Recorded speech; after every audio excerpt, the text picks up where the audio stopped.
Joined by Jack Posobiec, Turning Point US, a contributor, senior editor of Human Events, who actually knew Charlie Kirk personally.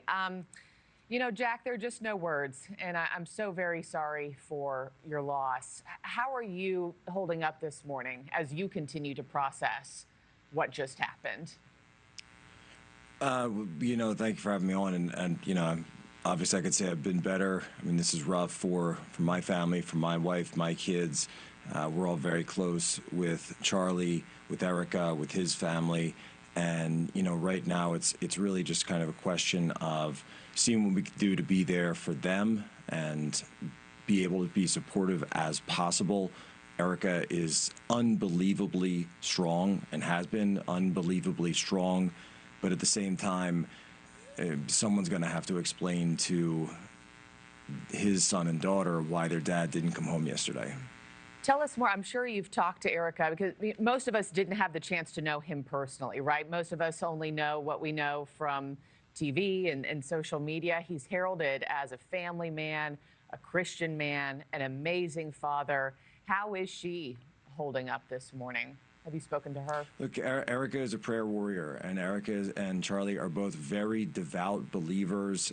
They are very, very deeply Christian, and for the family, when you see the cameras turn off, when you see the lights go down, they immediately go back to faith. This is something they live 24/7. It is not something that only exists, you know, in front of a camera, and that's something that they absolutely walk every single day. And so because they have that firm reliance in faith, they have the ability, and she has the ability, I believe, to be able to go through this with that kind of strength that really only comes from heaven, and knowing they have that devout belief in the living God.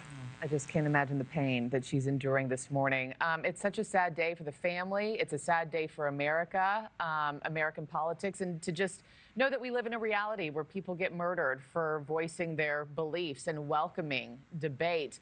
I think the big question that keeps getting reiterated this morning, Jack, is where does the country go from here? How do you answer that? Well, you know, I'm actually heartened, I would say, in a sense, because typically in the wake of something as heinous as this, you see deep anger, you see deep politicization, you might get calls for reprisals, and I'm just not seeing that right now. I'm seeing actually how beloved Charlie was by so many people, and the outpouring of love, the outpouring of unity that we're seeing in this. I really believe that America's strength is its unity and its ability to be united, and that's what Charlie did. You know, he was always willing to go down and talk to anybody, and you know, when we would do these events on campus, people would come out, and Charlie would say, if you disagree, come to the front.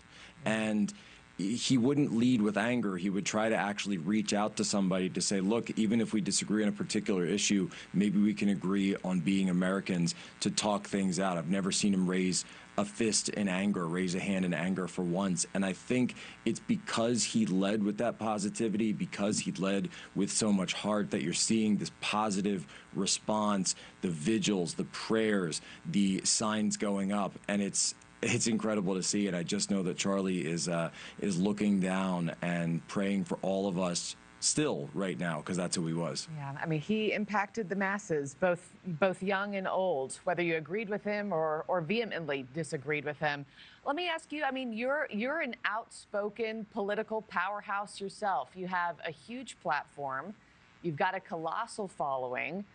How nervous does something like this make you as you move forward? Well, you know, look, this is something that, you know, in the wake of Butler, Pennsylvania, was happening last year, that Charlie and I discussed personally. And, you know, I said to him, I said, Charlie, they are going to attempt to do something like this. And at the same time, I knew that he wouldn't stop, that he wasn't going to stop. He didn't have the word stop in his vocabulary. That's just not how he was built, because Charlie was always fighting for America. Charlie was always fighting for Christ. And for all of us, there's no question, we're going to be reviewing all of our security arrangements. We're going to look at whether or not we're going to be able to hold these types of events, not just for you know, my safety, but for everyone's safety, the safety of everyone involved. And it wouldn't have taken much for there to have been a situation that could have been much, much worse had this this suspect decided to potentially even go for people in the crowd. So that's something that obviously we're all going to have to be looking at going forward. Thank you for watching. Subscribe below and download our NewsNation app right now on your phone, and you will get fact-based, unbiased news for all Americans.